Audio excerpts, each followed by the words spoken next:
If you are trying to lose weight, the last thing that you want to do is lose muscle mass. So in today's podcast, we're going to cover our 3 tips for you to lose body fat while maintaining as much muscle as possible.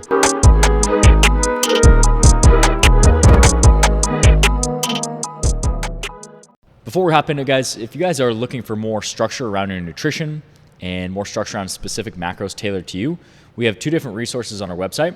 So I left a link down in the comments and the description below. You can head over to fitgrindformula.com. Like I said, we have 2 different resources. We have a form that you can fill out and we'll personally calculate your macros for free. And then we also have our free PDF document that is our macro cheat sheet that is going to give you some ideas on what is a good example of a carbohydrate, protein source, fat source, so you can keep your diet a little more fresh and not eat the same thing over and over again. So like I said, if you're looking for more information and help with your nutrition, head over to our website after the podcast and you can check out those 2 different resources for you. Welcome back to our channel. Today is a hot topic. We are going to be talking about how to lose fat while maintaining muscle mass. Yes, I think a lot of people go wrong when they try these crash diets or they try these crazy diets that, lose 10 pounds in a couple weeks type of thing. And one of the biggest problems that we see with that is that if you're losing all this weight so rapidly, you have to look at what kind of weight you're losing. Are you losing lean muscle mass, which is the last thing you want to do? Are you losing body fat? Are you losing water? You have to look at the type of weight that you're losing. So the 3 tips that we have today are going to be crucial if you're looking to lose the right kind of weight, if you're looking to lose body fat while holding on to as much muscle as you possibly can. Yeah, first of all, losing weight quickly is not going to be sustainable. Typically, that just comes right back on in a negative way. Yes. And keeping that muscle mass is going to help you burn more calories throughout the day because muscle allows you to burn more calories and allows you to eat more. Yes. So, yeah, it's a huge thing that a lot of people are really scared of, like lifting weights when they're trying to lose body fat. I've heard that comment many times, like, why are you lifting weights if you want to lose weight? It is a huge, huge thing that you need to do in your program. And we'll talk about it today too in one of our tips and really dive in specifically with it. But one of the biggest things that you can do if you're trying to continuously lose weight and keep weight off is to build more muscle mass. Because like Alyssa mentioned, it takes more energy for your body to have more muscle mass than if you have a lower amount of muscle mass. You're not burning as many calories at rest, and you have to use other techniques like more cardio or more activity or less food to create that deficit. So it's a huge thing that you can do. It's almost like investing money, the same type of thing, like it's the difference between saving money and investing money. Yeah, the more muscle you have, the more you can eat. And when you go into that deficit, the higher your calories will be, which is also nice because, when you go into a deficit, you're already bringing your calories down, but the more muscle mass you have, the less you have to bring those calories down. Yeah. Nobody likes to be cranky on like a diet, No, yeah. That's the worst. I've been hangry. there. Yeah, hangry all the time. But that's the thing. Like when it's a diet, if you're hangry, it's your daily thing. So. Yeah. So let's hop into tip number 1. This tip we preach about constantly if you follow us on social media platforms. And you've probably heard this a million times. Yes. It's so important. Yes. Eating more protein. And Yes. we're going to talk about how much protein you should be eating, how to get in enough protein, why it's important. But starting with the amount of protein that you need to be getting in is 0.8 to 1 gram per body weight.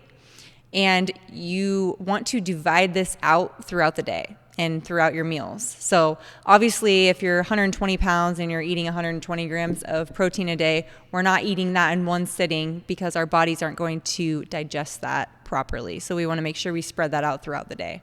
Yeah. And protein, we'll dive specifically into, some tips and stuff like that. But the reason why we want to eat enough protein in our diet is because when our body ingests protein, when we have protein in our food, the body's going to break that protein down into amino acids. And that's what's stored in our muscle tissue. And those amino acids in the protein is what's really going to help rebuild muscle tissue. So when we're working out hard, we are breaking down our muscle tissue. The workout itself does not build muscle. It breaks muscle down. It's that 24 to 72 hours after the workout, we're actually rebuilding muscle tissue. Yes. And you're going to do that by having enough protein in your diet. So it's something that is critical to rebuild muscle tissue. and maintain muscle tissue. If you have enough protein in your diet, that's going to tell your body that we have enough amino acids. We should not use a protein or the muscle as an energy source, and it's going to kind of trick your body to tell your body that it needs to tap into body fat. So that is one thing that you have to have enough protein in your diet. It's crucial, not only to rebuild, repair after workouts, but to hold on to as much muscle mass as possible. That's why high protein diets are so popular with athletes, and really should be popular with anybody in the general population. Like Alyssa mentioned, you want 0.8 to 1 gram of protein per pound of body weight. And that might be hard to start out at 1 gram of protein per body weight, but that's the goal, is to get you there, especially if you're working out really intensely and you're doing really challenging workouts and you're trying to progress from week to week. You may not be at 1 gram of protein per pound of body weight, but we're going to give you some tips today on how you can get there, because eventually that's the goal, is to get you as close as we can to 1 gram of protein per pound of body weight every single day. And not only is that amount of protein going to help you build, strengthen, and recover your muscle tissues, but it's also going to keep you satiated throughout the day. So I always like to tell my clients at each meal, making sure that you're adding some sort of protein to each meal is also going to help level out your blood sugar levels and not have those crazy insulin spikes when we're just eating, carbs alone. Yeah. Obviously, there's a time and a place for that. Like we've mentioned in other episodes, in the middle of a training session when we're utilizing carbs for energy, it's okay to just eat carbs, or pre-workout, obviously. Yeah. And then as far as like post-workout protein, a lot of times people think, oh, I got to get my protein shake in like immediately after my workout, which, I mean, ideally in a perfect world, maybe yes, but there's not like this specific window that you have to get it in right away. Yeah. Obviously we want to stay within, like an hour, I'd say. And we want to get in protein and a carb source, Yes. because those are going to digest and help with the recovery process. And maybe staying clear of fats during that time, because those are going to be slower to digest. But typically that's what we do. We do a protein shake because it's going to get to the muscles quicker. It's something that we digest quicker than other protein sources. So if you're struggling with getting in enough protein, that's a good way to supplement protein. You can do 1 or 2 scoops depending on how much you weigh. Obviously, the more you weigh, the more protein you need. So you can double scoop if you need to. Yeah. Using, protein powders, protein bars is a great way to use that as an extension of your diet. And, Yeah. we have recently started the supplement line. So if you guys are looking for a great whey protein powder that tastes good, we only have 7 ingredients in our protein powder, 0 sugar, and 24 grams of protein per scoop. You can also check that out on our website, fitgrindformula.com. Protein powders, protein bars are a good example. In our macro cheat sheet, we have a bunch of other examples, like I said. So make sure that you definitely download that too. It's a free PDF document on our website where it's going to give you good examples. If you're like, man, I'm really tired of egg whites, I'm really tired of chicken, what are some other protein sources that I can eat? Or same thing with carbs or fat. There's a lot of questions that we get. And that's really the beauty of tracking macros, is you're still eating healthy food, but if you want to fit something else in, or you want to change up the meat source or the carb source or the fat source, you have the freedom to do so. You just kind of have to know, like, okay, this is my amount of carbs that I need for this meal. I'm going to pick one of these good healthy carbs. This is my fat per meal. I'm going to pick this source of healthy fat. This is my protein, and vice versa. So that's just something that allows you some freedom if you're getting bored, because you never want to get bored of your diet. You want to be consistent, but you always want to kind of create some sort of like variety in your diet, and it's going to help you stick with it a little bit easier. Yeah, and this PDF also is going to help educate you. The more you can be educated on what a protein is, what a carb is, what a fat is, the easier it's going to be to live this type of lifestyle. Because yes, when we are in a deficit, we are tracking religiously, but the idea is not to track for the rest of your life. The idea is to become educated, create a lifestyle. So if you're aware, like, okay, a chicken is going to be a lean source of protein, whereas if I'm eating maybe a steak or beef, there is going to be more fats in that. So it's going to be not as much protein as opposed to chicken. And more fat. Yeah. Yeah.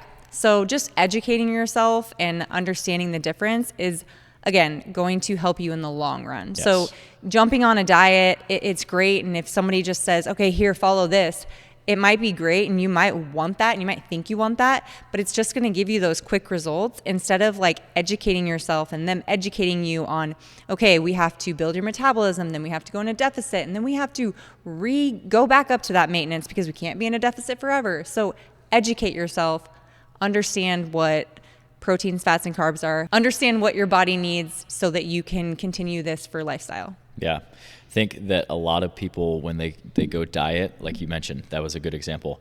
They want to follow this like cookie cutter, tell me exactly what to eat. Tell me I get 8 almonds a day. I get, like that type of thing. That's the first thing I thought of too. I've seen those diets like Yes. 3 almonds. So the problem with that is you never learn how to lose the weight properly. And as soon as you stop that diet, you're going to gain weight back. And the last thing that we want you to do is work your ass off, lose weight. You start to fall in this flywheel, and then you get out of that diet and you don't know how to eat. You don't know how to properly fuel your body. Yeah. And if you took the time to just educate yourself just a little bit, and that's kind of our goal. That's why we post content every single week on our YouTube, on our Instagram, on this podcast, is we want to help you get in the best shape of your life. We want this to be the time that you do it, and we want this to be the time that you stay in the best shape of your life. And if you're only following a cookie cutter diet that is telling you exactly what to eat, you don't know how to fuel your body properly. Or why. And you don't know why. You don't know why you need to eat a protein with a carb, with a fat source. You don't know what a good lean protein is. You don't know what a good healthy carb source is. Like those are all things that you learn by just tracking, being consistent, and just slowing down. I think people get too quick. I'm going to lose 20 pounds in a month. And it's like, that's great. More power to you. But you only have 20 pounds to lose. Maybe if you had 200 pounds to lose, that might be a little bit more realistic. But the slower that we lose that weight, the easier it is to stay off, to keep that weight off. And you're just going to start to learn how to live this fitness lifestyle and this healthy lifestyle, like you mentioned. That's the whole goal. It's not to count your calories for the rest of your life and obsess over weighing food and this and that. It's teaching your body, what a good fuel source is before a workout, after workouts, with lunch, a good snack. These types of things that are going to help you live this healthy lifestyle, not have to obsess over the weight on a scale or obsess over being in a caloric deficit for the rest of your life. Yeah, once you educate yourself, it will truly change your life because you can go out to dinner and you can enjoy a dinner and say, okay, I know that, I ate my normal meals for the whole day. And, in my head, if I calculate, I obviously want to have some sort of protein source, a fat source, a carb source, and then some color. So some vegetables or something. So it just allows you to have more of a balance too later on. Obviously, when we are in that deficit, and we're not necessarily talking about a deficit today, but when we are in a deficit, we do have to be more in that 80-20, sometimes even like 90-10 rule, and really sticking with our diet and really tracking in order to see the progression. But the goal is that we aren't doing that forever. And the more that you stick to that, the shorter that you will have to be in that phase. So I think that's a really good segue into our second tip out of our 3 tips today. And our second tip is something that you might kind of scratch your head at and be like, wait, did I just hear that right? But our second tip to lose more body fat without losing muscle is you need to eat enough calories. You need to support, one, just daily function, and you need to support your workouts. You need to be giving your body enough fuel to encourage your body to lose body fat. And, I don't want to get too deep in this, but I do want to just explain this real quick. You are burning calories at rest. If you laid in bed all day, you're going to burn anywhere from, female's going to burn anywhere from 12, 13, 14, maybe 1,500 calories just at rest, maybe sometimes even more. Guys, if you're just laying in bed, you're going to burn 18, 19, 2,000, maybe even more calories a day, simply just being alive. So if you are not eating that amount of calories, what happens is your body is not going to lose body fat, no matter what you do, no matter how many hours of cardio you do, no matter how much broccoli you eat, no matter what you do, it's not going to lose body fat. And any excess calories are going to be stored as body fat because your body literally thinks that it's starving. So what you need to do is you need to still be in a caloric deficit. So we can't be eating 5,000 calories and expect to lose weight. That's not going to happen. Right. But you need to give your body enough food. And that's something that we can dive into. We've talked about this before too. And this is a huge mistake that I see people make constantly. You know, I've seen it in our own weight loss challenges that we do. Like we give people specific structured macros and calories. And before they were kind of scared of food. They trust us and I'm like, trust me, eat a little bit extra than you're eating right now. Mm-hmm. And we get them where they're still in a caloric deficit and they lose weight. And, you know, it's mind blowing, but it works.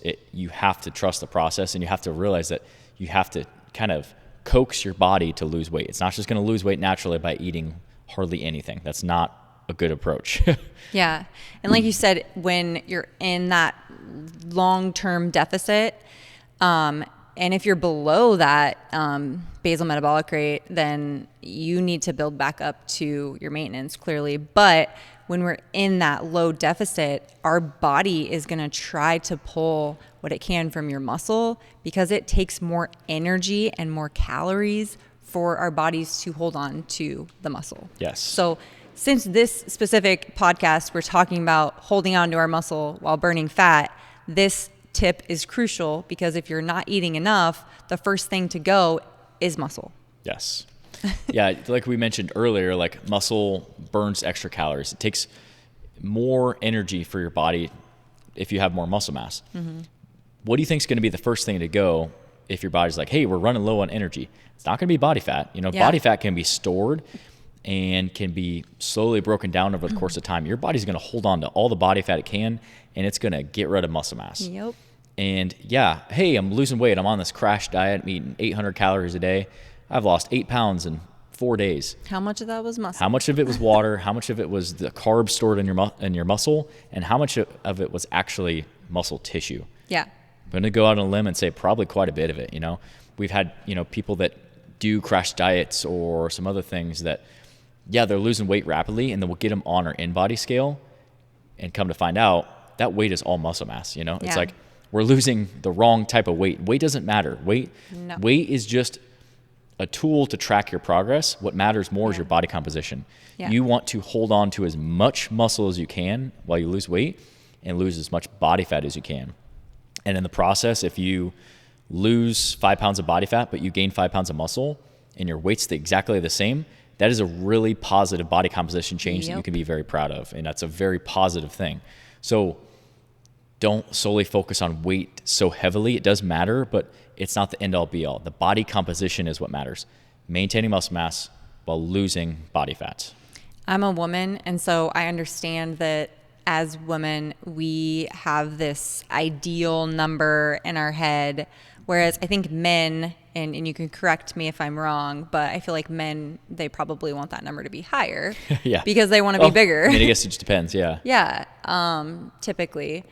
But women, we want that number to be lower. But there's a couple things that I want to dive into on that. One being, 120 pounds could look different on two different people. So I could have a 120-pound female over here who does zero strength training, does crazy amounts of cardio, eats less than her basal metabolic rate, and she's going to be like this skinny fat version of 120 pounds.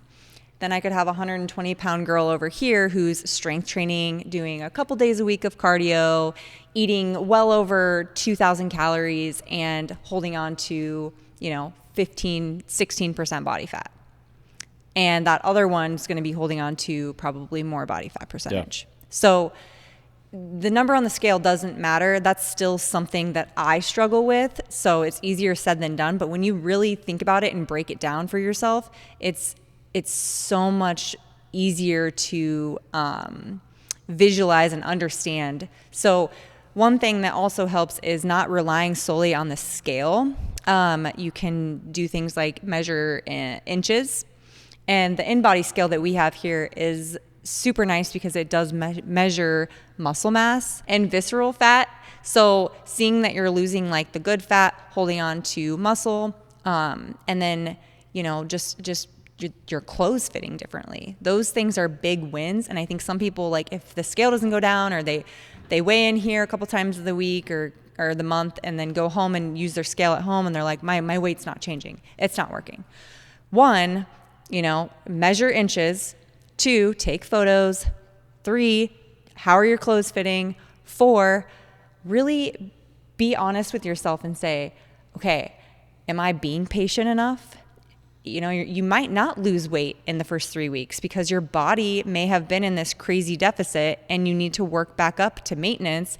And it may be a slower process to see some of that fat come off because you were starving yourself for so long that your body now is trying to build and adjust back to maintenance. And then and people don't like to hear that, because sometimes people come in here and I'm like, I can't put you in a cut yet because you're not ready, because you're eating 1,200 calories a day. Yeah. And metabolism is not working. Yeah. And they hate to hear that because they're like, well, I want to lose weight now. Sometimes, believe it or not, if you bump their calories up, sometimes they actually lose weight. You can lose body fat at maintenance, and you can build muscle at maintenance.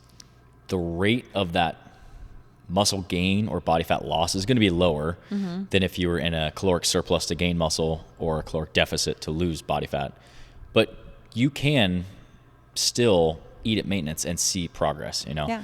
Like I said, it's not going to be crazy 20 pounds in a month type of thing, but yeah, I think there's a lot to be said about that. And that can be a whole topic for another time, as far as repairing metabolism. And I'm sorry, no, we could go on that forever, but that is a good point, that, weight is it's a tricky thing, like it's a touchy subject, because people have that goal weight. I felt my best at this weight, but say that we got you to lose 20 pounds of body fat and you put on 5 pounds of muscle.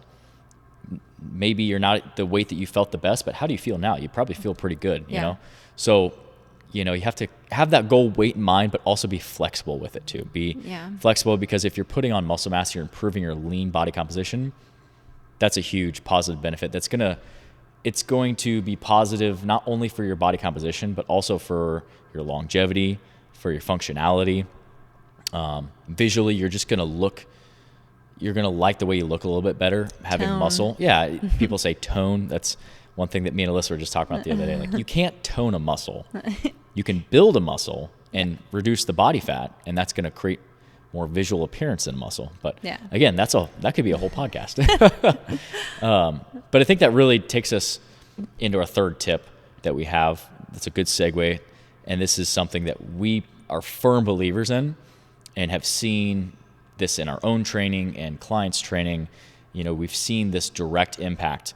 And our third tip is, if you're looking to lose body fat and maintain as much muscle as you possibly can, you have to strength train, but within that, you also have to progressive overload. And what we mean by that is you have to focus on progressing in the gym by getting stronger, maybe hitting X amount of weight for more reps.